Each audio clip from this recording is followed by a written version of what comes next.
Okay, we're live. All right. All right. You wanna start off us with the prayer if you. Sure. I would love to. Let's pray. Dearest Heavenly Father, I thank you for all the blessings you give us each and every day. Things that we don't always understand, but we know that you love us and we know that you have our best interests at heart all the time. Lord, I thank you for being with us even through the really hard times. I know recently when Andrew Yang decided to suspend his campaign, that was a hard time for me and for many other people. But I know, Lord God, that you have a longer plan in mind, and I trust you. We trust you. I pray that you would bless this conversation, help it to uplift those who are hearing it, and Nam and myself as well. Help us, Lord, to glorify your name and to inspire others with the conversation. We ask that your Holy Spirit would lead us today. And we pray all this in Jesus' name. Amen. Amen. Thank you. Thank you for the prayer. Yeah. Uh, I just want to welcome everybody to Make Me Think Harder channel. This is my channel. uh, I have a Pastor Brewer with me, Stephen Brewers, and we're just gonna discuss just random stuff. Yep. I was gonna have a certain discussion before this happened, Yeah. but I think our plan has changed a little bit uh, Sure. because now we're looking at, I think, instead of immediately, we're looking at probably maybe 4 years. Yeah, it could be. I mean, I don't know. I know that Andrew said on the, or not him, not himself, but I was on a donor call, I guess, on Wednesday in the Yeah, I missed that. afternoon. I missed Yeah. that myself. And they talked about maybe giving us some direction within the next month about what Andrew was going to do. But it looks like that it's going to look different than what it was going to be. I don't think we're going after the presidency this year. but but there's something that we can still do. We might have to wait for 4 years for the presidency, but hopefully there's something that we can still do in terms of working towards a UBI, for instance. Yeah, the UBI. So yeah, I missed the whole total thing. Is that Andrew was speaking on that about that, or was No, it was Zach Grauman and then Carly Riley were the two on the donor call. They were and I got in a little late, so I'm not sure everything they said, but I feel like they were saying that they're going to give us some kind of a direction within 2 to 6 weeks. So is it like people now? It seems like a lot of people are deciding on who they're gonna support from here. yeah, and I don't think they're really going to tell us who to vote for or Right. anything like that. And I guess for me, I'm in Iowa, so I've already done my primary Yeah, vote. you're lucky So man. yeah, so I don't really have to worry about it anymore until November. But I mean, I know a lot of other people aren't sure what to do. I guess I would still write in Andrew Yang at this point. I mean, if I had the primary vote, just because I worked so hard. But I mean, I want to just know what I can do to keep pushing his message forward. That's what I want to do. That gives me a little bit of um, motivation to do something. Like this morning, this is the first Friday morning I haven't canvassed or phone banked or I don't know, gone out of my way to do something for the campaign. I mean, I guess I'm on a video, but I mean, I watched like a movie this morning. It's my day off, and I haven't done anything fun on my day off. I mean, like that kind of fun for a long time. Just relaxing kind of fun. Yeah, I'm trying. I've intentionally tried not to like look too much into Andrew Yang stuff late. I mean, I made a video about it. I want to just try to take a break and remind myself about something other than the campaign for a little bit. But I'm glad to still do an interview. Well, We were planning on this before he suspended. We were planning on this. yes, yes, and I didn't expect to turn it this way, but Yeah. I feel lucky that I have someone to talk to Me too. before. I mean, after this happened, and it's Yes. Yeah, it was very hard. I think it was very hard for me. I'm not a very super emotional guy. I don't cry a lot. My kids always tease me because I don't cry. I mean, I cry, but it never comes out. Like that sort of goes back into my eyes before it drips down my face. But you have I a was, great trait. yeah, but I was pretty sad when Andrew Yang dropped out. But I think I imagine what could have happened, what it could have been like, if we could have gotten especially universal basic income. So I'm very hopeful, but I also realize that I'm pretty, what's the word I'm looking for? I'm impatient. uh, I'm impatient. I I realize that to make big changes like that, it probably is more realistic that it's going to take a little more hard work rather than just 6 months or a year. So, I don't know if you've ever done this thing. It's called a Myers-Briggs test that tells you whether you're extroverted or introverted, or have you ever heard of something like that? no, I never did one of those. It's a psychology test, basically, right? Yes, that's right. Yeah, Well, yeah. the one of them is either intuitive or sensing. And intuitive people look at like things long term and uh, sort of a long term plan. And sensing is more realistic. Like, for instance, I'm 100% intuitive, which means, and my wife is like on the almost 100% sensing. So, like, I'll say something like, let's go camping. Let's take all the kids and go camping this weekend. And she says, well, I don't know if I really want to do that because we have to buy this and we have to take this and we have to do this and we have to do this. And I think, oh, she's realistic. I tend to just think, oh, this sounds like a great idea. Let's do it. So, I mean, we both have our strengths, but when I imagine what universal basic income could be, that's why I support it. But realistically, there are probably a lot of steps along the way that in order to get there that I don't think about. So Yeah, anyway, yeah. One thing, did you realistically thought that Andrew could make all the way? well, I did, but like I said, I kind of maybe I'm not very realistic sometimes. But I mean, I feel like I'm believing in Jesus Christ. I believe in miraculous things happening Uh-huh. if it's God's will. Of course. And I don't always know what God's will is. I mean, I try.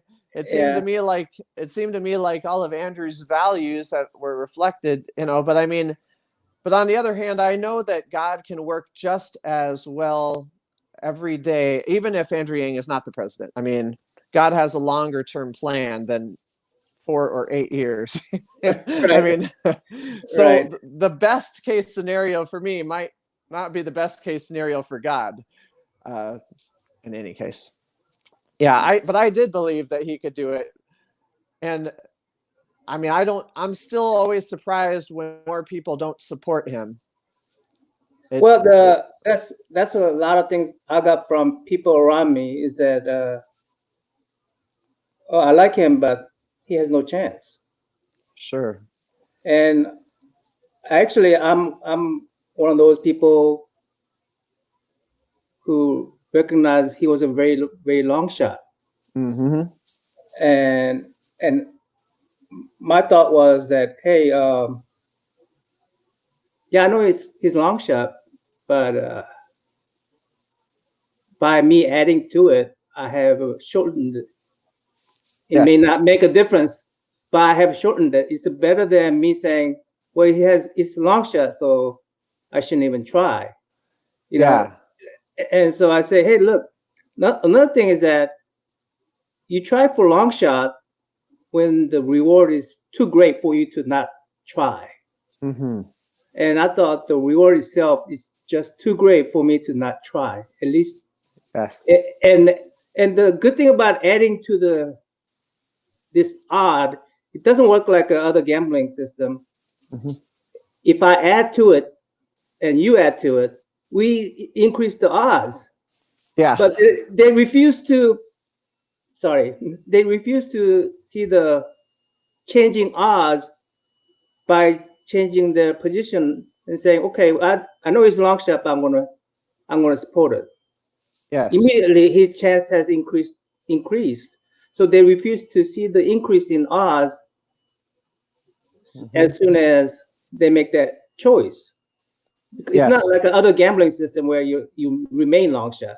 Mm-hmm. As we start contributing, we add to the odds, and that's where I thought of it, rather than saying, "Hey, you know." And one thing that I thought was a little,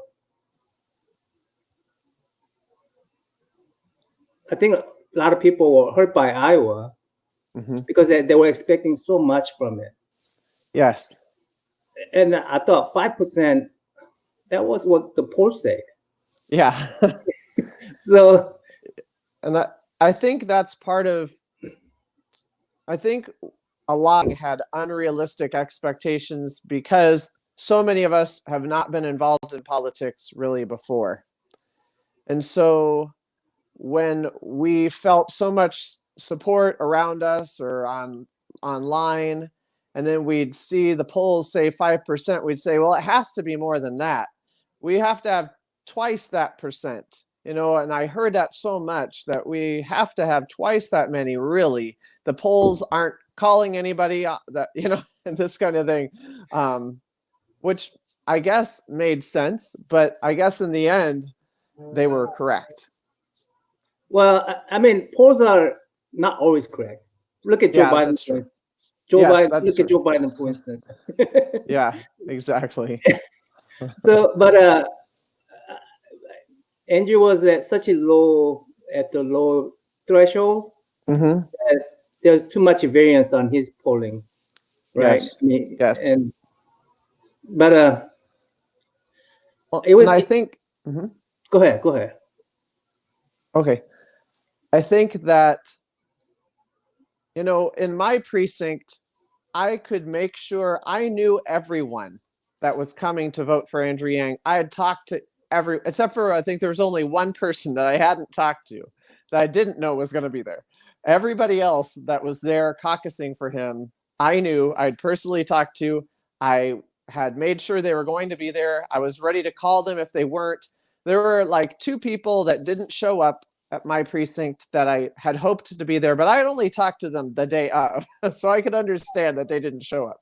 But I mean, but I only had to have 15. I mean, I had 15 out of the 34, so that was great. We won my precinct, but that's one of 1,600, and I mean, you'd have to have someone in each of those 1,600 places with connections and relationships as much as I had, and maybe that's too much to ask, or like in Des Moines where they would have had 100 people that they would have had to know and to show up. I mean, I don't know. It was. That's what I thought was a little bit different from Andrew's campaign. Is that Mm-hmm. many Yang Gang people fly in from California, Yeah. Florida, and I noticed a lot of that happening. And many Mm-hmm. young people were doing it, and many, like you say, many inexperienced. I mean, Yeah. I never done this before. Yeah, me neither. I never donated to a campaign. Yep. I never thought about opening up a YouTube channel just for the campaign. Yes. I mean, this never, I mean, I'm 50 some years old, and this Mm-hmm. first time I ever did this. And nobody got me this excited about politics. until Andrew. Yes, me too. And before everybody, I don't want to put this out there. It had nothing to do with my race. Sure.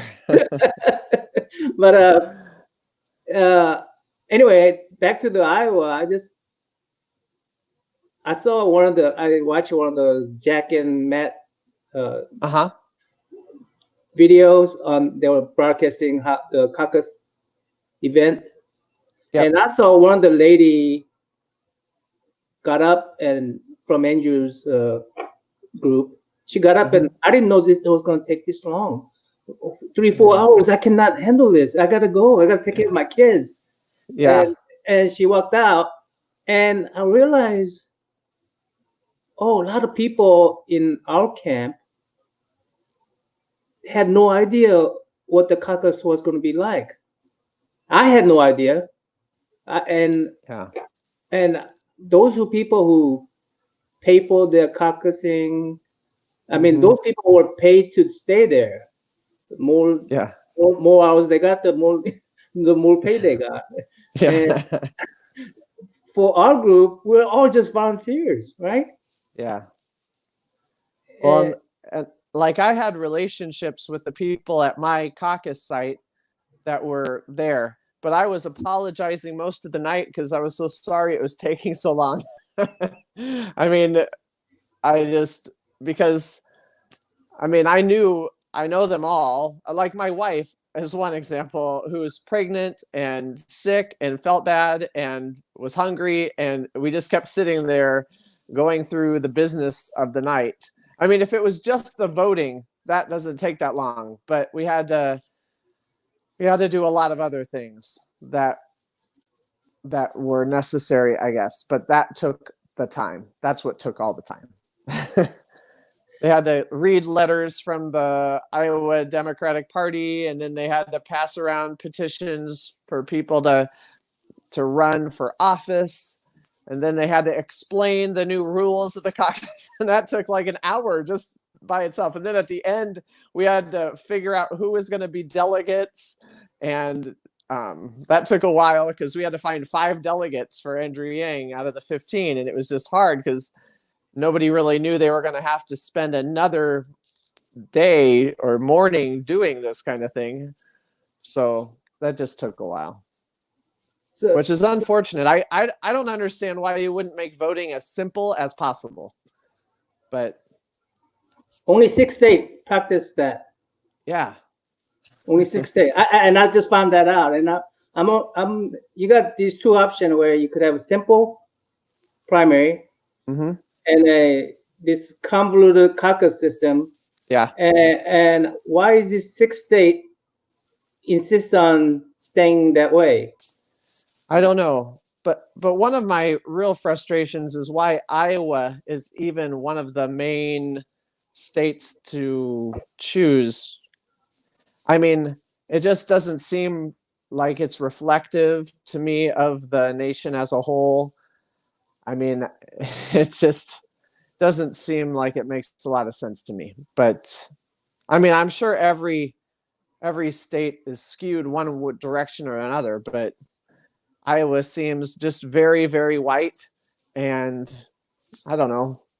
Not that that's bad. I'm white. And it's not like I don't think white people can vote for people of color, but I mean, I do have a very distinct understanding of the world and perspective, and it seems like I don't know the perspectives of many other people. So I don't know.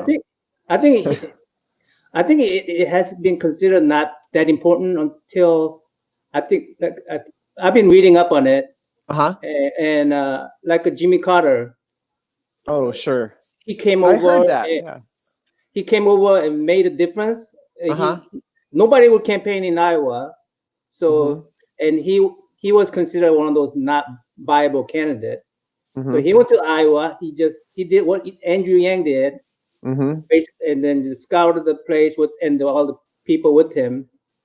And when he got positive votes from Iowa, he got some delegates from Iowa. He instantly became a viable candidate. Sure. So way I look at that is uh, that's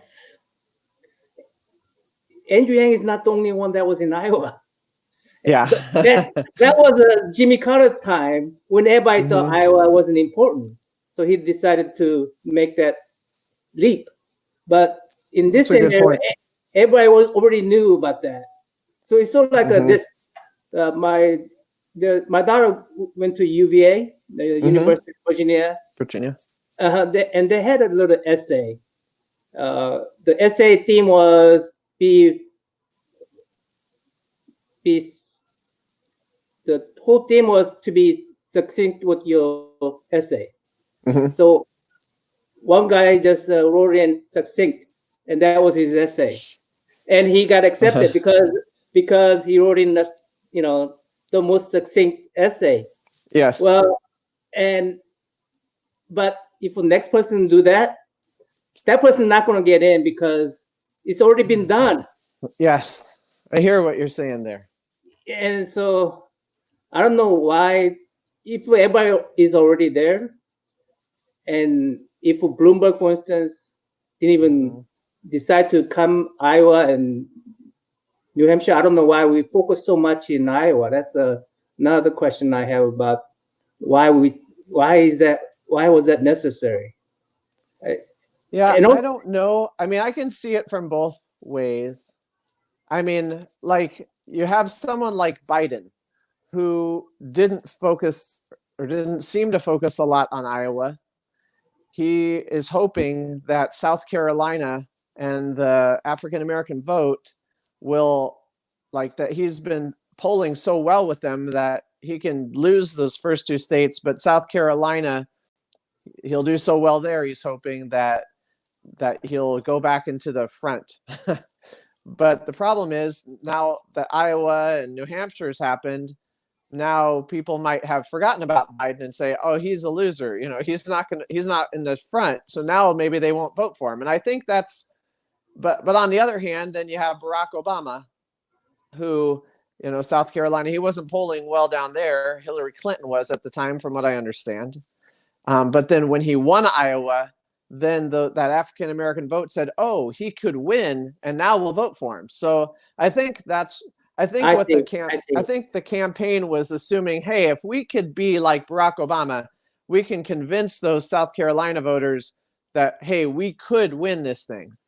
In my opinion, though, I would have rather started in South Carolina and done more like Joe Biden, because it's too hard. I don't know. I mean, they tried, they did everything they could, and maybe it seems like their message just did not seem to resonate enough with Iowa voters, I guess. I mean, that's one thing. Maybe we just did our best and we lost. Yeah, well, that's a best very possibility. That's right. Yeah. We don't want to accept that, but Yeah. that's I mean, I but don't understand how we lost. I feel like they're the best reasons, but this is one thing. I was having a conversation trying to keep it humanity first, but kind of arguing with somebody about this, an old friend of mine.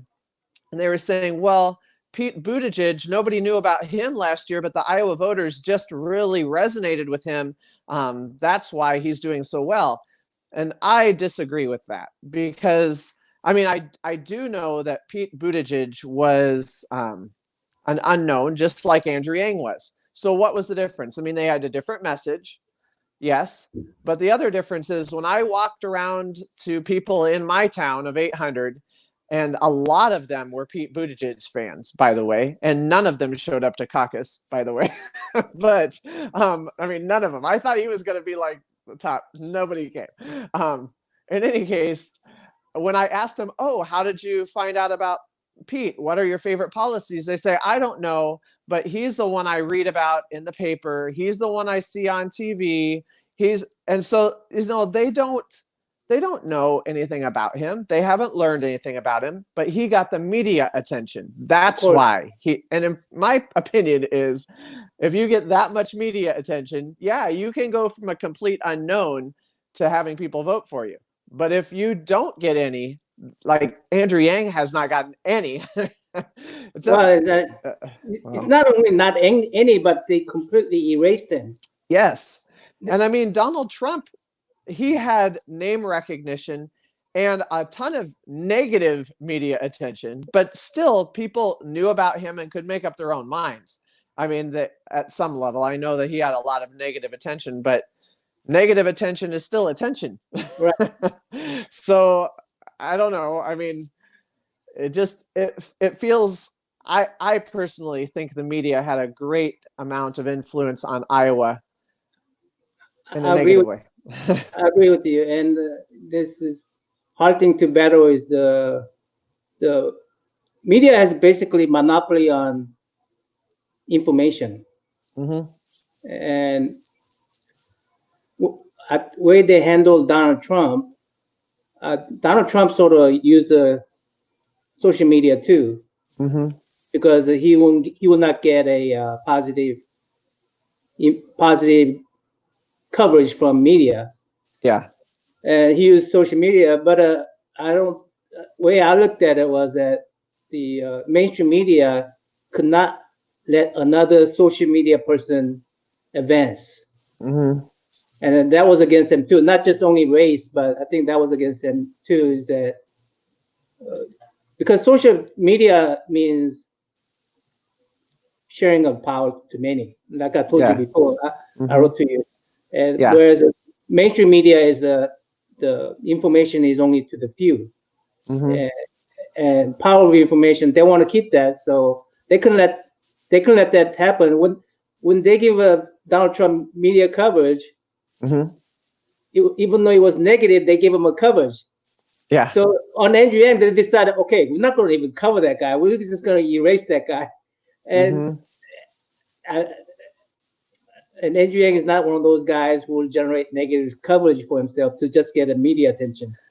Yeah, Yeah. And I'm glad about that. By the way, I know a lot of people have been angry at him for not being more aggressive, but I'm that's one of the reasons I support him as a Christian. I mean, I want politics to be different. And maybe that's why he lost, but still I'd rather back someone who loses the right way than wins the wrong way, I guess. that's my thought too. A lot of people are saying he needs to be more assertive, more aggressive, Hmm. and my thought is that he's been doing fine in Yeah. all these debates. He Yeah. and only one thing that he really showed was that he was different than anybody else, Yeah. and he stuck out like what's the Sore terminology? thumb. Yeah, he stuck out like sore thumb. Yep. And my thought was just let Andrew Yang be Andrew Yang. Hmm. If he changes, then you don't have Andrew Yang anymore. You got someone else there. And just like anybody else on that stage, they're pretending to be someone else. Everybody in Yeah. that stage is pretending to be someone else. But Hmm. Andrew Yang is the only one who is himself. So if Yeah. he has to go out of his comfort zone and out of his character and say start attacking, that's not him anymore. Yeah, exactly. And I think that would have shown, I think we would have all been disappointed if he had tried to change who he was to Yeah, try to win votes. Because I don't know if he would have won votes just because of that. I mean, and that's the other thing that's so frustrating to me, but it feels like it's a self-fulfilling prophecy. A lot of people don't vote at all. I mean, like less than 200,000 people in Iowa decided Iowa's vote. There are a lot of people that didn't go vote. I mean, many more people didn't vote than did. And so all you'd have to do is get those people who don't vote to vote, but they say, well, nothing's ever going to change. My vote doesn't matter. And they're right because nothing changes because they don't vote. I mean, but how do you convince someone of that? I mean, it's really hard to convince someone that it's worth taking the time and the energy. Um, I mean, like, I mean, they just don't. It does take time and it does take energy. One of the things I tried, and this goes back to something you talked about earlier. I tried to convince people because a lot of them go and buy lottery tickets. And I was trying to tell them, like, everyone who buys a lottery ticket, you make the chances harder for yourself to win. You know, the more people that vote, or the more people that buy a lottery Bye. ticket, right? But the more people who vote, just like you said, the chances get better that you win. Right. $1,000 a month. But that wasn't enough. And I I don't think really, they understand that. I don't yeah. think they understand it. But, and that's the thing, like I was often upset when people would say Andrew was buying votes, because if he was really buying votes, you would think that people would come out in droves to get $1,000 a month, but they obviously didn't believe that. I mean, they didn't think it was a possibility. They didn't really think it would happen, or else you would think they would have been out there. That reminds me, buying Mm-hmm. votes. I don't know why he stopped uh, giving out UBIs. Oh yeah, I wonder that too. Maybe he Because did. because when he first gave out UBI, the Reddit company, the president Mm-hmm. of Reddit company said, "Hey, if this is illegal, I'll give that 10 UBI." Yeah. And then there was another venture capitalist that got a lot of money from Bitcoin operations. Oh, uh-huh. He said, "I'll provide 100 UBIs." Sure. And so I don't know. these people who have a lot of money were supporting Andrew Yang's idea indirectly. So they didn't Yeah. even have to. They didn't even have to be part of Andrew Yang's campaign or even donated to Andrew Yang's campaign directly, Mm-hmm. but they were actually supporting his idea. I don't know Yeah. why that didn't keep on continue. And Yeah, I don't know. Because personally, I thought, like, I've never felt too bad about donating, because I always think, well, that just helped somebody out. Like one of those people that got the $1,000 a month. I try not to think of my money being used for TV advertising. I think of it as supporting the matter families. of fact, Andrew Yang said that one time. He Mm-hmm. said in the debate, he said, "Hey, I decided that we're gonna give you guys. I'm gonna give people $1,000 a month instead of wasting my money on TV ads." Yeah. Then he goes on right to Iowa and spend all the money on TV ads and none on the UBI. Yeah. And I go, "Why didn't you spend some on UBI?" I didn't get that part. And Well, why? again, I think it's sort of like, how do you fight that system? I mean, it is a messed up system. I don't know how else he would have reached people. You know, his idea was, once they knew about him, they, you know, then the Yang gang, we would help them to know. I mean, because it was like, when I first started canvassing, nobody had heard about him, and that was just about impossible to convince people to look into him, because they had never heard of him. And so he thought, well, the way to help people to know who I am is for TV, and they did. And the truth is, he was like people's second place choice. Like, he got up to second. He didn't get up to first.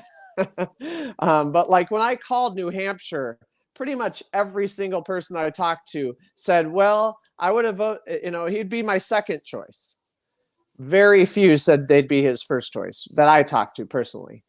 I mean, I tried to convince them, but a lot of people would say that Amy Klobuchar or Bernie Sanders was their first choice, and he would be their second.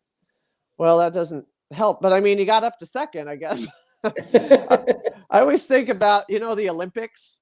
I've been thinking about the Olympics more, because I think, oh, that's every 4 years. I think, how do Olympians deal with that, waiting for another 4 years for a shot?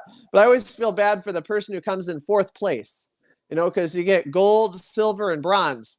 But fourth place is pretty good, but nobody cares about them. That's like second place. If you get second place in the voting, for, you know, nobody knows, because they voted for only their first votes. That's why I think ranked choice voting is such a big deal, and Andrew Yang supports that. I'd never even heard of that before Andrew Yang, like so many things, but he would have won. He would have won, I think, if we could have gotten ranked choice voting. And nobody wastes their votes. Yeah, that's right. Nobody. And then you can also vote your heart. I mean, the best candidate you think is, instead of, I mean, in my 2016 year, I voted basically. I didn't like either candidate, Yeah, that's right. so I said I'm going to just pick the list of the year. Yeah, that's right. Yeah. and and I hate doing that. When I Hmm. go to vote, I want to vote for somebody I like. Yes. And okay, the giving ranked choice voting is, well, okay. This is a person I like. Well, then you go to the least, no, Yeah, the that's least right. evil person. But Well, that's it, go you ahead. know, the second place, I really believe, now I haven't ever heard them say, my personal opinion is I think that's why they thought that they would do better in Iowa.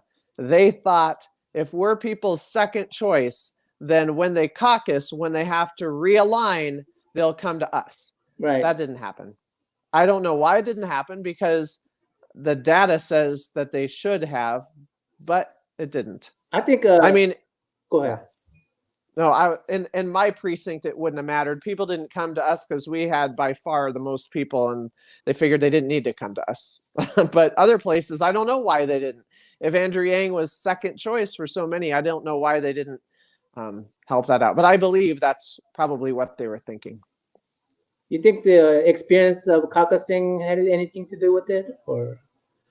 Probably they were very inexperienced with that. Yeah, I mean, it's a tough system to get into. Based the more and more I'm learning about it, I mean, they want you to be part of the club.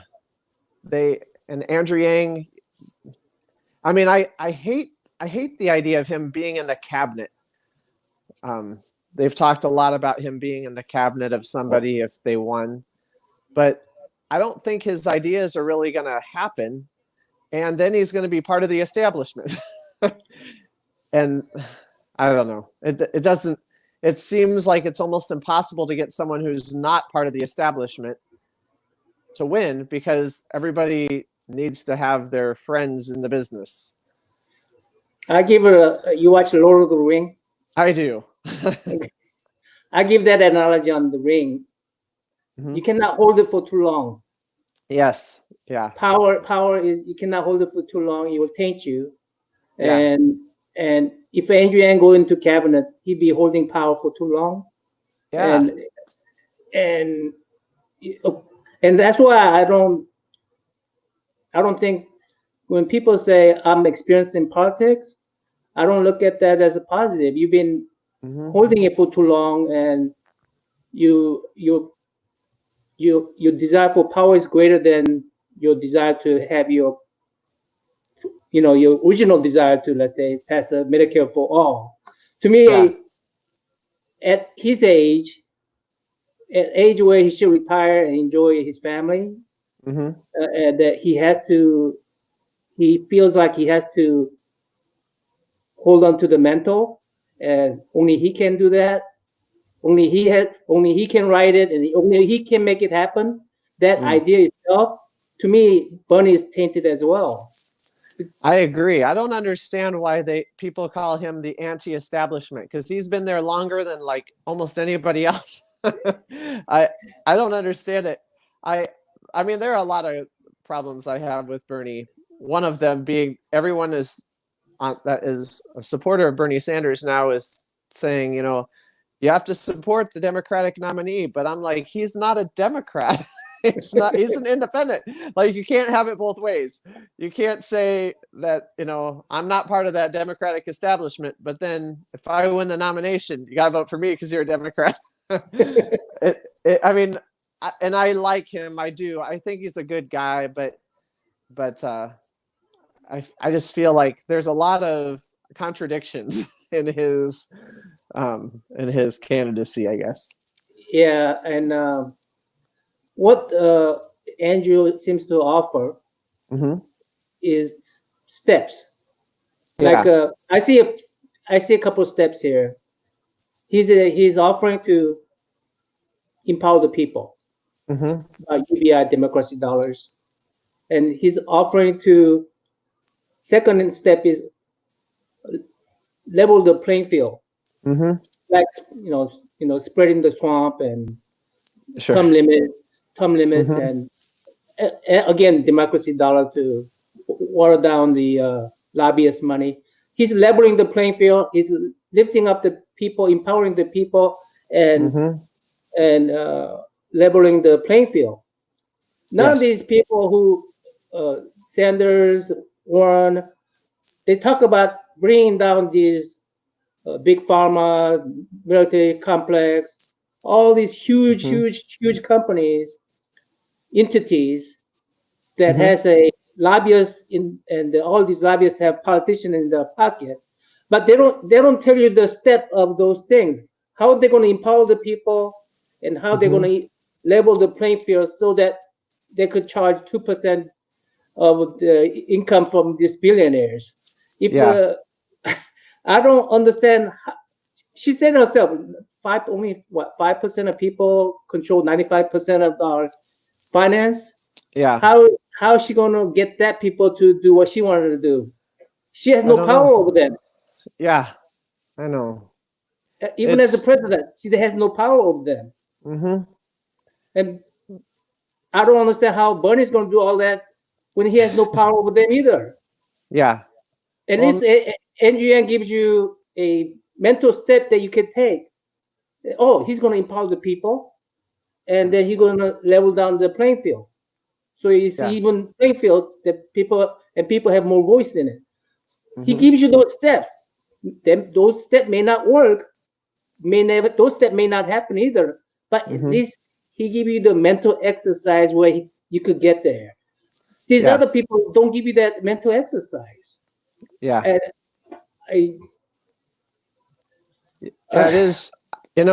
I feel like I have learned a lot by following Andrew Yang and understanding where people are coming from, but I have a long way to go because I still don't. I mean, no matter how many conversations I've had with people who support Biden or Pete or Bernie, even, I don't always understand where they're coming from. It, but part of that, and maybe this is unfair because I'm only thinking I have a small sample size, I guess, but they don't always give me good arguments, or at least arguments that I can understand.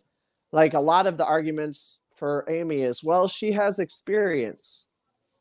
And I say, well, what kind of experience? Well, she's been there this many years.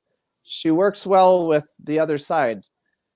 But I guess, I don't know that that experience really helps you as a president necessarily. I guess. Um, I mean, because whether you work well with someone or not, the question is, are you going to present a policy that they can get behind and they can get support from their constituents? And so, I mean, it doesn't matter how well you work together. If you're presenting a policy that the other side won't support, I mean, you can still be friends, but they're not going to support it. The thing I liked about Andrew Yang is his policies can be supported by the other side. It's not just that he gets along with people, but like Republicans like $1,000 a month too. They like that right, the government is not deciding for them where to spend the money. right, I mean, Republicans like term limits about as much as Democrats do, but he gives them a way to support it by saying the people in the Congress now, they'd be grandfathered in. He right. has these great That's so ideas. brilliant. I know. He's so smart. I can't figure out why people don't like that. I mean, the only argument I can understand from Biden's supporters is that he doesn't have foreign policy experience. I mean, I understand that. I mean, I get that, but besides that, I don't really understand their other arguments, because being part of a system that is corrupt doesn't give you good experience to deal with a corrupt system. It seems like you're part of the problem you're fighting against. Well, But uh, engineering is about problem solving in mm-hmm. general, Yes. and and I trust his problem solving solution and technique more than anyone else's experience, Mm-hmm. because a lot of their experience rely heavily on incentives. What do I get if I don't? What do I get if I don't support military complex? Mm-hmm. What do I get if I don't support big pharma? There's a Yeah. lot of incentive already attached to them, and I trust Andrew Yang's problem-solving technique more than, frankly, their experience, because to me, their experience has already been tainted. Yeah. They've been in there too long. And I deal with, I don't know if you, I deal with, when I was consulting, computer consult, I used to be a computer consultant. Uh-huh. And I used to deal with a lot of United Auto Workers Union and people Mm-hmm. like that. And their office always change. The Mm-hmm. union leaders always change every 4 years, they have term limits. Uh-huh. You know how long they can be. Those people who don't change are the secretaries that works in the union Mm-hmm. office. Okay, Sure. and they never change, and they don't have any kind of power, they Yeah. decision power, Mm-hmm. but they still have huge influence over everybody because they've been there so long. Yeah, And sure. it appears like they don't have any power. But hello, music spinner, how are you? But it's by being there, just being there for a long, long time, even Mm-hmm. though they're supposed not have a power, they do, and they Yeah. make a decision that favors them. Yeah. And I and so it's so easy to get corrupt when you're in there for so long. Mm-hmm. And Andrew ain't got that down.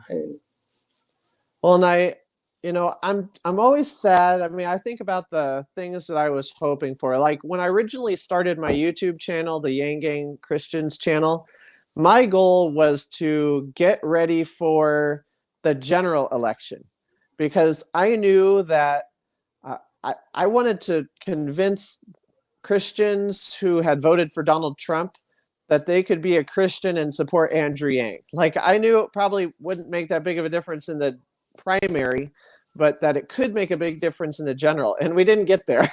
So I'm really sad because when I heard Andrew Yang, I thought this is something that other Christians like me could get behind. Like he talks about it in a way that they could understand. Like his values are the same, and I just really thought so. One of my goals, one of my hopes is that I could keep on working on that. That's why I'm going to keep my channel going because I prayed about it whether I should or not. But I Well, really want to work on it for 2024 because I want to reach out to the Christian community and say this guy would find a way that we could get along again. That he's like a pro-choice guy with pro-life policies, and he's working for the poor. He wants to bring them up, yay. and and it's not no identity politics. I mean, he just doesn't talk in that way. It's for everyone. I really think that they could have gotten on board with him, but I actually that's what we're going to talk about, right? yeah. Before, maybe it is a. I mean, maybe we are given an opportunity to actually increase that chance, Hmm. increase increase our voice. Yeah. I'll talk to you about how we could amplify. We should amplify our voice in social media. Hmm. And I, yeah, I don't want you to quit. I want you to actually, and you got now 4 years to make it happen. Yeah. Well, I really hope that it could make a difference. I mean, the thing that I really like about the Yang Gang is that we have the um, same vision that we can all work together for. Um, like I'm sure that if we took the time, we could find out a lot of things we disagree on. Like like when someone who's an atheist talks to me on my channel, like if we wanted to talk about the Trinity, the doctrine of the Trinity, I'm sure we would argue a lot, right? We have a Right. lot of things we could argue about. But Even among Christians. yeah, exactly. Even among Christians, that's the thing. But as long as we're focused on, okay, this is our goal to eradicate poverty, like we both are on board with that. So we sort of let those other things go and we say, this is what we're after. So I love that. I wish, in fact, other Christians would act the same way. I mean, sometimes we as Christians, we fight about these important but secondary things. It seems like for Christians, we would say that there are some things that are more important.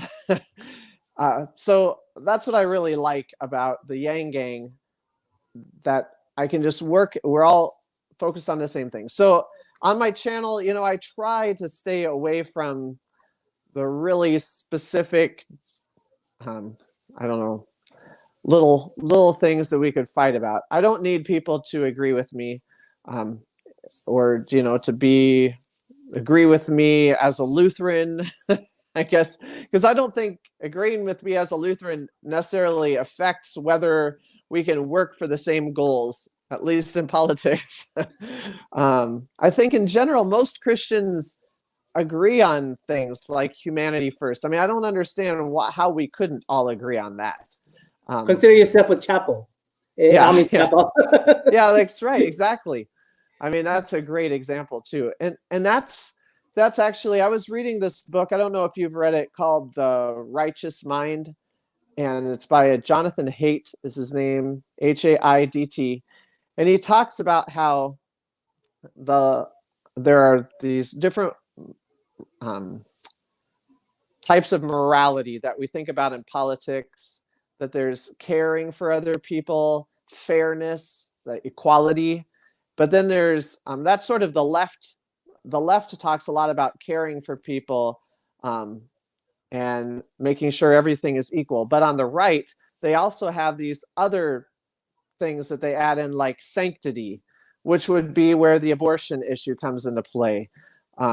It talks about authority, like that you should respect our institutions. Right. And it talks about loyalty, like loyalty to the flag, this kind of thing. That's why Obama got in so much trouble for not wearing a flag pin for a while, because they're like, why wouldn't he wear a flag pin? That's loyalty to our country. Anyway, but I was thinking, how does Andrew Yang sort of reach those things? And I thought the Yang Gang is sort of that loyalty. It's like you're part of this big group, like you're part of a group. We're all about the same thing. We're trying to move our country forward. I mean, Yang Gang, the country, I guess that's sort of, it just sort of feels that way. I don't know. I mean, I was going through some of the things he talked about, like when he'd say, I'm a parent and I'm a patriot. That word patriot really speaks to that loyalty, morality. There are just a lot of things that he talked about that I thought would reach out to the right, or like, why should you get $1,000 even if you're rich? Because you're a citizen of the United States. That's that loyalty thing. The left didn't like that sometimes, because they're like, well, but there's this income inequality. Anyway, but I'm mostly conservative. All my life, I've been more conservative than. Yeah. So if you want to call me left or right, I probably lean more toward right. Mm-hmm. And I don't understand why right has a monopoly on patriotism, and the left has a monopoly on moral high grounds. Why is that? Why is that they have both have this? Or if you're in left, you're not patriot, and if you're in right, if you're in right, you don't have any moral high grounds. Why that? Well, I'm not sure, because I don't know. I've often been confused about some of the things that Democrats don't support. Can I give you some examples? Here are two examples. I mean, I do understand, but like, for instance, guns. I'm just going to give you an example of guns. Now, personally, I don't own a gun. I don't like guns. Personally, I don't. I don't have any interest in guns. So I don't mind when they talk about, getting rid of guns. It doesn't bother me. But I know it's our Second Amendment. But I think as a Democrat, who are always talking about our right to free speech and to do anything we want, why is it that they don't support the right to own a firearm? I mean, it never made sense to me, but I think it has to do with, well, you could use that firearm to kill somebody, and we care about people and we don't want them to get hurt. And so that's why we don't support them. But, it never made a lot of sense why it's like the right to bear arms is the only right that Democrats don't support. I don't understand that really. Another one that has always sort of confused me, but I think that Andrew Yang has gotten away through it, is the issue of abortion. Because like on the left, I grew up in a very liberal family, my dad at least, and he'd always say the Democrats support the least of these, like the single moms and the minorities, and just the people that the rest of society might overlook, like the workers, this kind of thing. And so it always seemed like, well, the most vulnerable in society, well, that would be an unborn fetus. Like they would be the most vulnerable. So you'd think they would want to protect them. But of course, you also have the rights of the mother to think about. I understand. It's a more difficult question, more nuanced. But I like Andrew Yang because he says we have to protect mothers and women by giving them pro-choice. But we also need to give people the ability to choose life. To help the most vulnerable, the poorest among us, so that if they want to still have that child, they could if they wanted to. Since 73% of women say it's for financial insecurity is the reason they have an abortion. To me, that seems like that's definitely a good way of talking about it, because you're trying to help and you're also trying to protect their rights. And that seems like the right way of going about it. But the man has an art for framing the issue just right, because isn't that what true incentive is to make everybody, allow people to make a good choices. Yes, that's right. Right. Instead of saying you got to make this choice because that's good choice, get to the point where they could make that choice. Yes. Help him make that choice. Yeah. And it's not just don't force it on them. Help that person, because that person will not make a good choice if you don't help them. Yeah. Instead of making these rules and then, okay, we made the rule, I'm out of it now. Yeah. I'm done.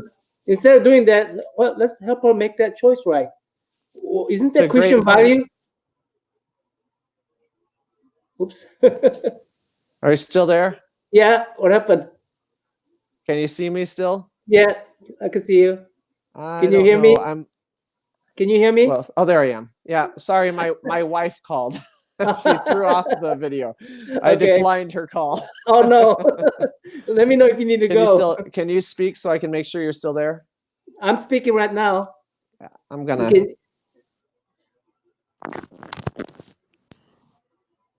You mean I can't hear you. I'm gonna take you out and click on the link again. Click on the link again on your phone, okay? Let's see.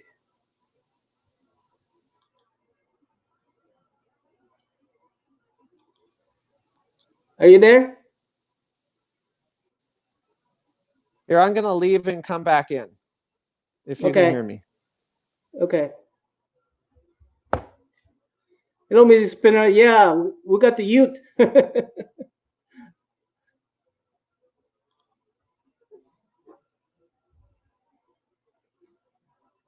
Yeah, Andrew's still on the ballot, so we should. That's up to you guys. I'm not gonna. There he is. He's back. I'm back. All right, we're back. Sorry about that. I don't know where we were. Do you remember what we were talking about? Something about helping people make the right choice regarding abortion. Yeah, well, that whole argument that you were just making reminds me of like what a conservative might say about why communism isn't a great idea. Like if you read in the book of Acts, I think it's in chapter 1, at the very end of the first chapter, it talks about how the disciples shared everything in common, and how they sometimes they would sell their land and distribute it among the other ones. And some Christians even have said, look, this is a great example of socialism or capitalism, and everybody should do that. And my argument has always been, well, if you want to, you can, but when the government forces you to do something like that, that's not a Christian understanding. Like that would be communism, right? Saying everybody, nothing is yours anymore. There is no private property anymore. So there's like, it describes what these people wanted to do on their own, but when we start making that a law, then that's no longer that's compelling someone. Like what in 2 Corinthians it talks about, don't give under compulsion, be a cheerful giver. As soon as you tell me I have to give, then I'm no longer cheerful, even if I wanted to give just a moment ago.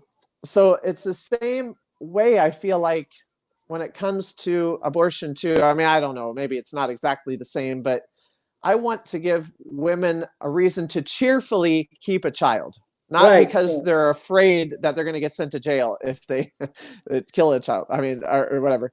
So her heart is in the wrong place, but she will act right because the law. Oh, sure, her heart is in the wrong place, but she will act right because the law. Instead of where we change her heart to make the right choice. Yes. Or not allowing for her to do that. Yes. But your land question, this is what conservatives will say about $1,000. I want to work for my money, or this is what they would say, and they act like they were never given anything. But if you look in our history, I'm in Oklahoma right now, and I don't know if you're familiar with the land run in Oklahoma. I don't. My mom actually lives in Oklahoma, but I don't know about the land run. You don't know about land run? Government gave land away in Oklahoma. Basically, they call it land rush. I think that was called back in Western days, before people moved the cattle and stuff. So this was actually occupied by Indians. Well, government decided to move out these Indians and give land to the people. And all you had to do was go rush in, put 4 stakes on your property, and that's yours. Sure. So first, I want to work for my money. Yeah. Government's been giving away stuff for a long time. And well, if you give it to me, that's fine because I'm a hard worker. But you give it to that next guy, I don't want it anymore because that guy's going to use it wrong way. And they make this assumption that other people are going to use it wrong way. So let's not have that program. Yeah. Even though it will benefit yourself. That really kills me. Yeah, it is a confusing. I mean, I try to understand. I have a cousin who's a big Trump supporter, and hello, Nichols. And he's a big Trump supporter, but Andrew Yang has helped us to talk a little bit, at least online, and but he still is not. I mean, he's not a Andrew Yang supporter at all, but he understands. He's like the only Democrat that he could stand to listen to, is what it comes down to. So the fact that I support him has helped us to talk. But recently he was saying, well, I guess since Andrew Yang is out, now the stock market's going to keep on going up, buy stock. And I said, well, but only half of the country doesn't own stock, so that's not really going to help them. Well, they just need to buy a little bit. They need to just not drink so many lattes, this kind of thing. And I was like, the idea that a homeless person is drinking lattes, it bothers me that he has this understanding. But I honestly think he just doesn't know anyone who is really poor. When he thinks of someone who's poor, I don't think he really knows anyone who's really poor. Like, not someone who's just like newly married in a bad job or like you're a college graduate or something.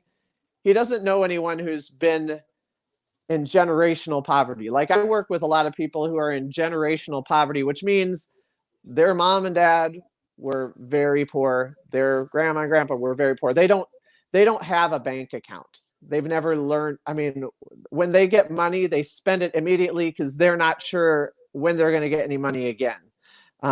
Everything is a crisis because they never have enough. They don't really know how to deal with money. That's why Andrew Yang's focus on financial literacy or in high school was such an important thing too.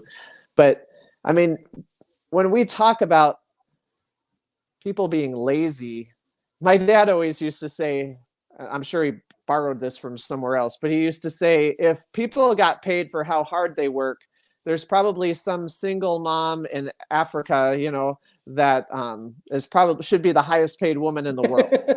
I mean, walking miles for water, taking care of however many children. I mean, just, working in the fields. I mean, it's not about hard work. I don't think. I mean, my wife, I'm sure, works harder than I do, but I get paid more because, I mean, I guess because of education, or, I mean, I guess I have a little bit more education than she does, but I mean, it's just because I happen to be in a job that values me more as a pastor. And You must got a call again. You must got a call again.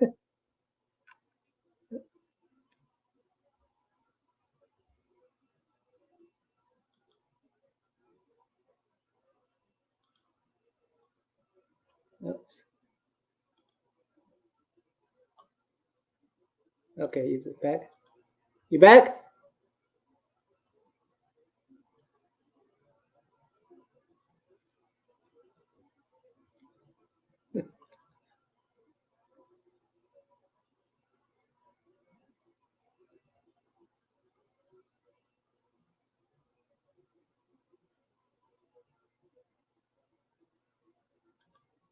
Yeah. There's a lot of people work hard.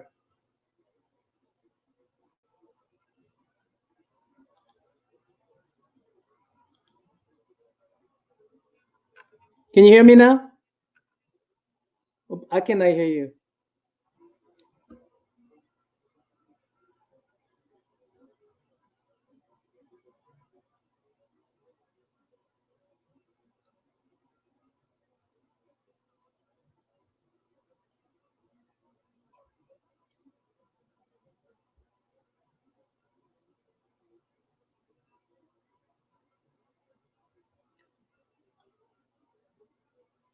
Yang say what? We'll be back. He say he will announce his decision. Oh yeah.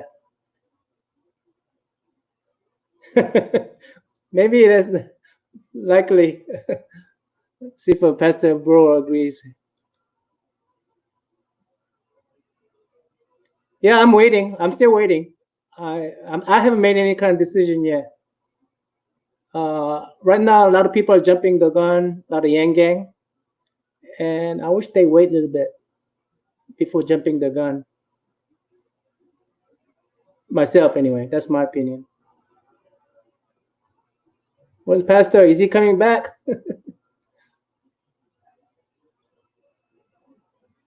You guys want me to ask Pastor anything?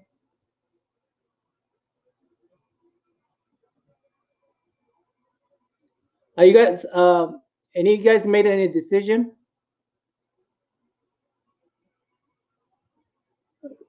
Looks like Mount Sir is waiting, but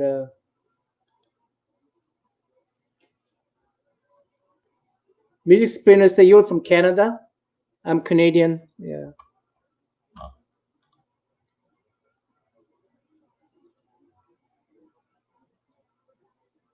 Oh, so you already voted.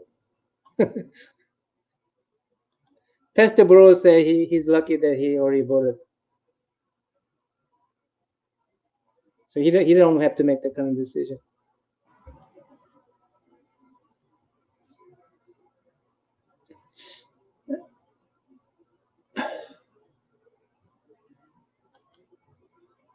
Texas, New Mexico can get a delegates? Hmm.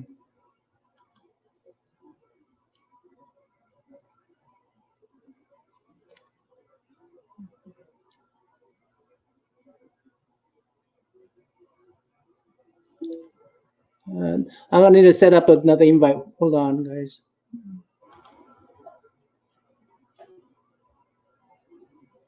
Oh, there he is. Are you back? I am. I told my wife to stop calling. I mean, I can't stay too much longer. I have to leave in about 15 minutes. But Pastor, you wanna set this up yourself? It's pretty easy. You saw how easy it was, right? yes, I did. I'm not going to be able to talk too much longer today, though, because I have to No, take no, my. no. Yeah, understand. But I think I understand how to work it for next time. okay, good. Okay, good. So, but hard work. We were talking about hard work. My point is just, I mean, I think I made a video. Someone loves you, Pastor Stephen. Oh, thanks. Love you too. The human-centered capitalism. I know that what he talks about all the time is the universal basic income, but really that human-centered capitalism is the higher level of understanding why universal basic income matters so much. It's that people are all valuable just because they're people, or the way it works in America, because they're a citizen, right? I mean, my wife would be the same value as myself, even though we have these two different jobs. The economy values us differently, but our country should value each and every one of us. It just makes sense. Like, my daughter is really disappointed that Andrew Yang suspended his campaign because she wants to be an artist. And my son wants to be a drummer anyway, but now they feel like they can't. They have to go back to their backup plans to be something that makes more money. It's kind of what they still can be the artist. Yeah, I know. That's what I tell her. But she wants to do this, but she's trying to figure out how to make it work, because we're not going to be able to pay for her college. She's a really great runner, but she doesn't necessarily know if she wants to run in college. I mean, she's an all-state runner, but that's in the lowest class of Iowa. I don't know. She can probably get a scholarship, but I don't know how much it's going to pay. But she might have to do that just to go to college to do what she wants to do, is what I mean. But a lot of people have to make those choices. She's not alone, that's for sure. I just like the idea that human being inherently has value. I mean, and anyway, since you have to go here soon, the thing I really wanted to talk about was how your voice has to increase, and how I noticed one thing about Bernie supporters is that they have all these already voices out there. They were first say, "Oh, we're about progressive voices. We support Andrew and Tosi and Bernie," but in the end, they're all supporting Bernie. But we don't have that kind of network. Yang Gang don't have that kind of network. I mean, we have Pejikegi, and we have these people, but not like a Bernie network has. Yes. And I think that's how I think the Yang Gang need to grow in that way. And maybe 4 years of doing that is what we needed to begin with. Yeah. And these people are saying, Montclair was saying that she's waiting because she's waiting because you said that too, right? 2 to 6 weeks. Yeah. So, I mean, if there's a possibility, I don't. I mean, I'm not hoping too much on that because I'm tired of hoping. Yeah, I'm really tired of hoping on Iowa, then hoping on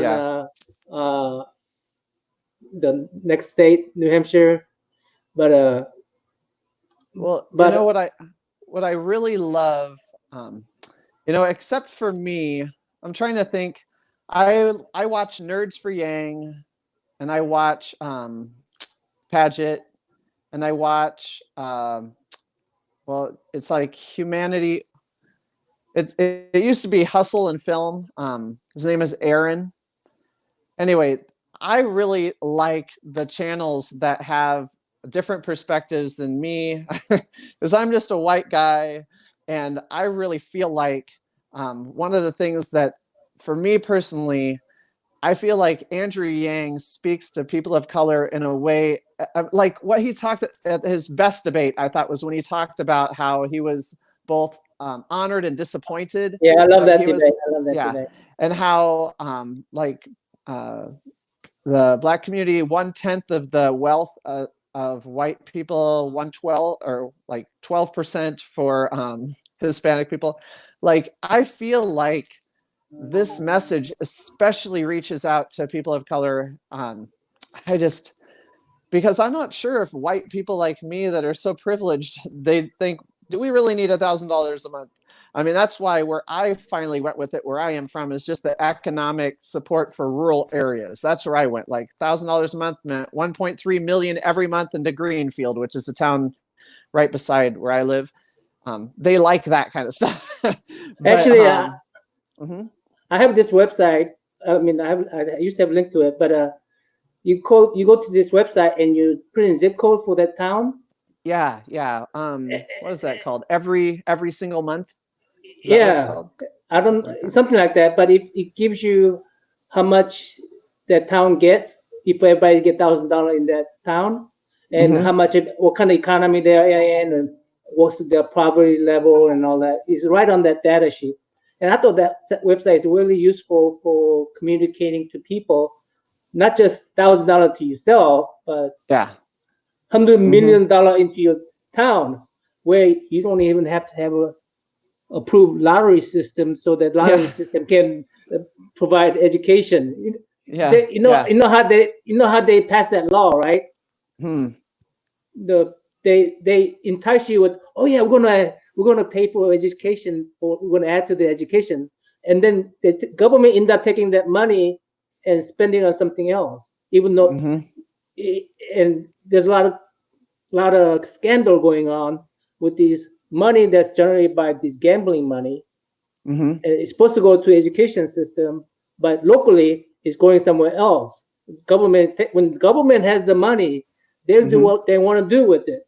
Sure. But if we got this, $500 million coming into your town, and you the one who get to control it, Yeah. just think about that. Yeah. Oh, instead of people I say, instead of government totally getting control of the money that you should have, mm-hmm. let everyone else have the money. Yeah. And Well, that lottery ticket is free money, that you touting. Oh, we don't want free money, but you're accepting lottery money. I mean, yeah. That reminds me though of another group of people that I feel so heartbroken for all the time, Native Americans. And I feel like the freedom dividend could have been such, it still could be such an important thing for people on the reservations, that a lot of them run these casinos to like bring money in. Like, um, but I feel like, and thankfully, I do know there is one, like, in one precinct in Iowa where Andrew really didn't do anything, that he had a reasonable showing there. So I'm glad that Native Americans came out and voted, because they understood what that $1,000 a month would have really meant for their community. But like all these voices, I feel like I just feel like they really need to be brought out to the front. Because see, my voice as a Christian, I was trying to reach out to like more conservatives, and like I said, I feel like that would have been great, but I am sure it wasn't that helpful for the primary. Because um, I mean, I don't know, because it seems like we needed to be reaching out to a different demographic than what my the vast majority of my videos are probably doing. But well, I think you're reaching majority. We need that. yeah, If that's good we, too. because our voices, how they're going to look at it is self-serving. Mm-hmm. Maybe. So, oh, I don't look at it that way, but maybe. yeah, what Yeah. I'm projecting here, and maybe I'm being unfair to them, but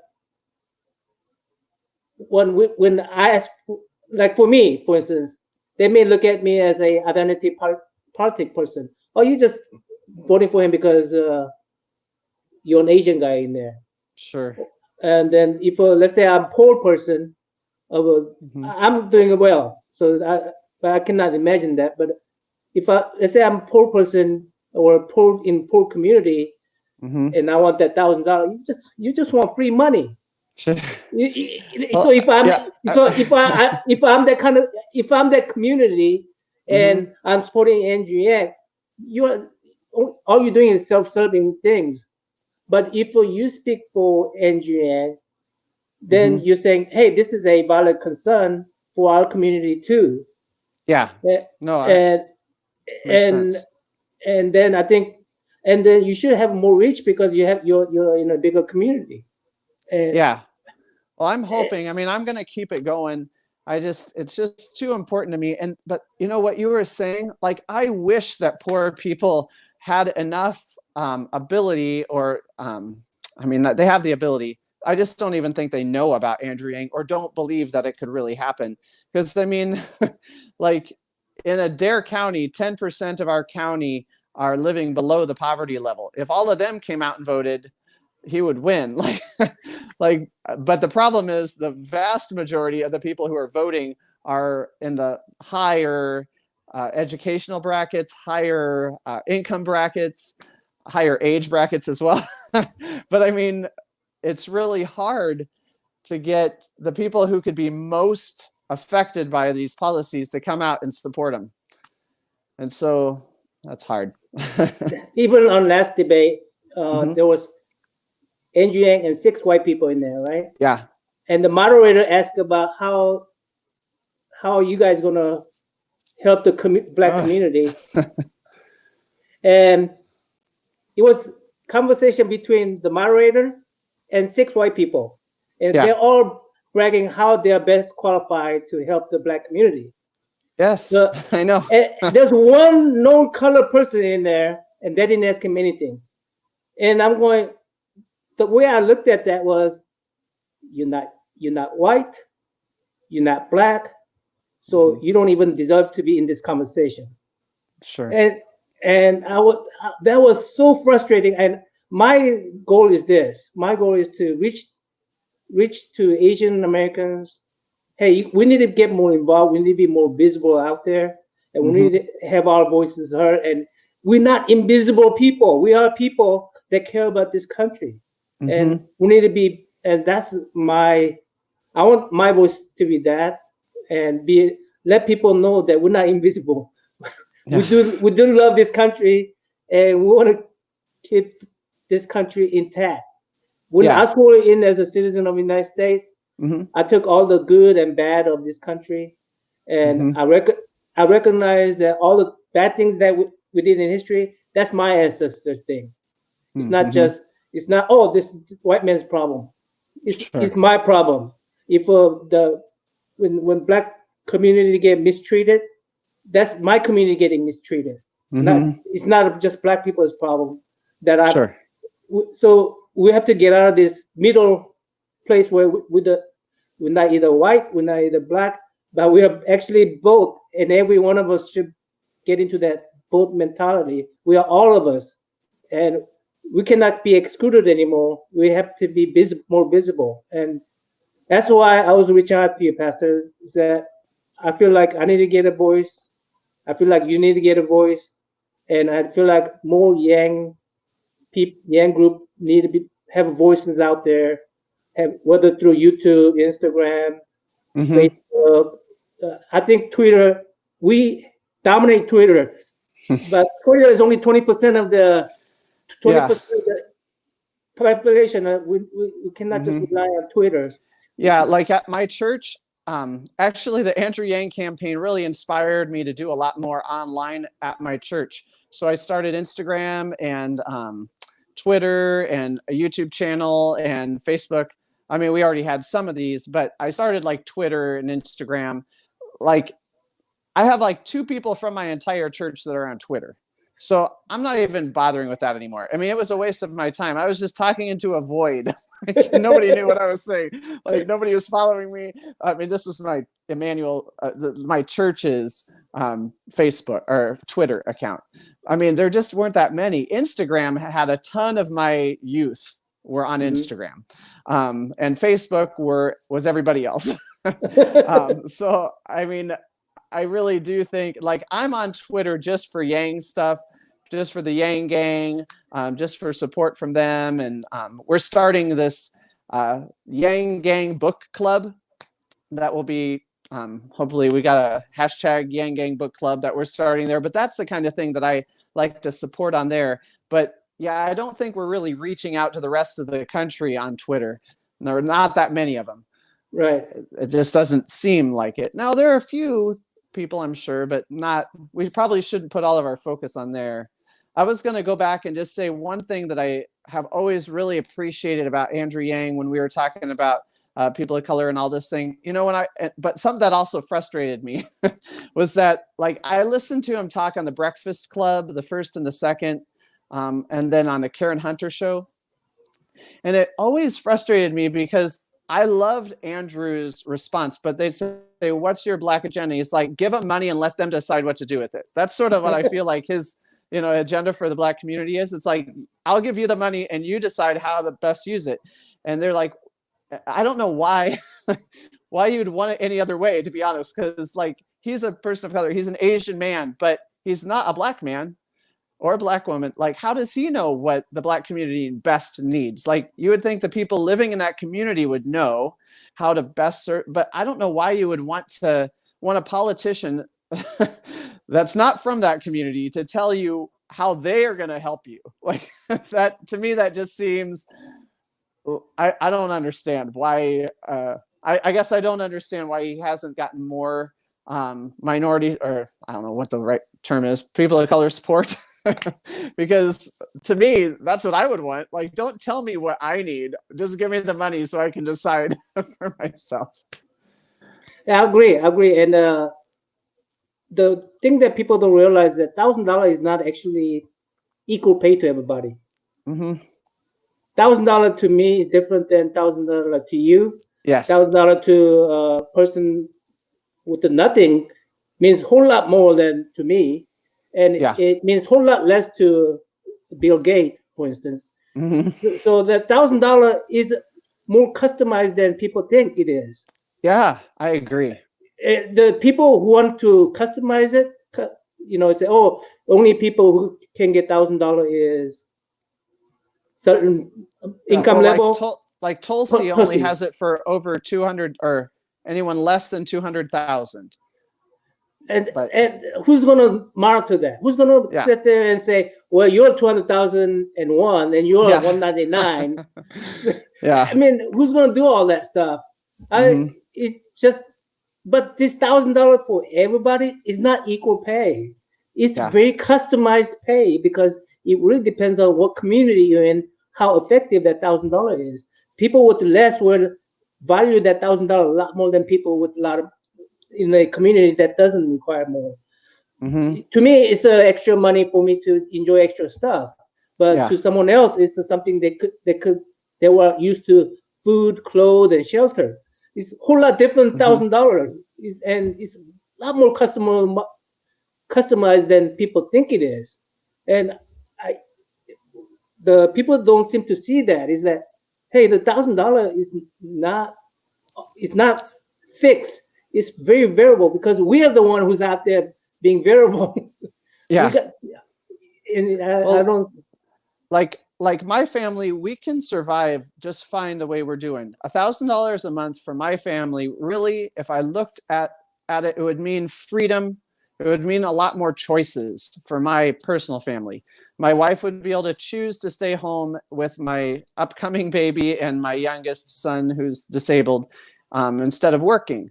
Like, she likes her job, but she would have a choice to stay home. Now we don't really have a choice.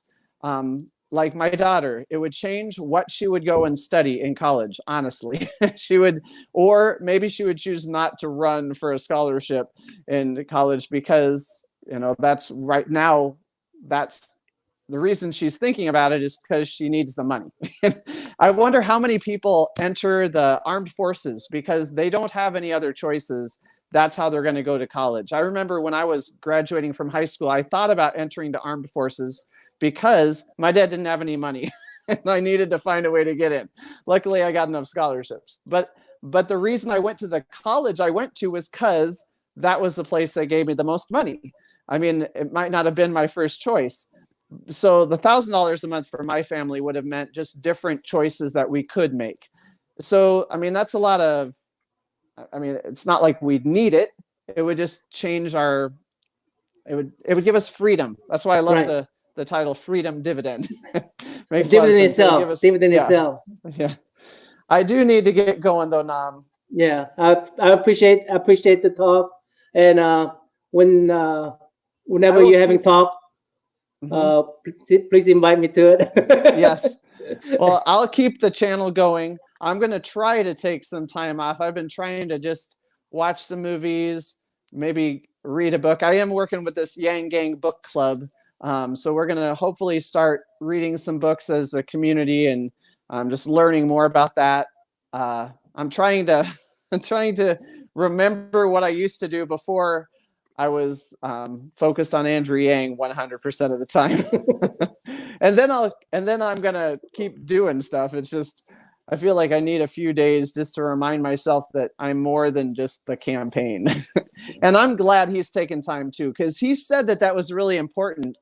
One of the first interviews I feel like I listened to, he said that he thought it should be mandatory to take all your vacation time, which I thought was an interesting idea. I never take all my vacation time, so I'm not sure. I mean, I guess I would fail that test, but but I mean, I do think it's a good idea, and I'm glad he's taken a little bit of time because, especially as boys, I mean, they may not know he was running for president, but they know he wasn't home, and I feel like he needs to be home just Yep. to reconnect with them as much as possible. Yep. Well, So you have to go. anyway, So you want to yeah. close the prayer for us? Sure, I can pray. Yeah, let's pray. Dearest Heavenly Father, thank you for loving us. Thank you for the Yang Gang, for helping us get together, even despite all of our many differences, our different backgrounds, our different perspectives, our different situations and circumstances and opinions. You still helped us to move forward with Andrew Yang and also just the Christian community. I pray that we might be able to unite, not always focus on our differences, but focus on what we have in common so we can move forward, the church and our country. I pray, Lord God, thank you for this channel, for Nam, and for his invitation to join. For all those who've been listening, I pray that you would bless them in their daily lives, help them to remember that you're present with them. I also pray for Andrew and Evelyn and for their boys, that you would help them to heal after this whole campaign, that they might know that you love them and that you're with them, and that this is a beginning, and that you have a wonderful future, a future and a hope in store for them. Just like you say in Jeremiah 29:11, that you have a future and a hope in store for all of us. We pray all this in Jesus' name. Amen. Amen. Thank you, Pastor. And Thanks, thank you, Nam. It's everybody. really good to talk to you. All right. Good to talk to you. Have a good day. You too. Have a good day, everybody. I'm going to end the Yeah, broadcast. thanks for watching.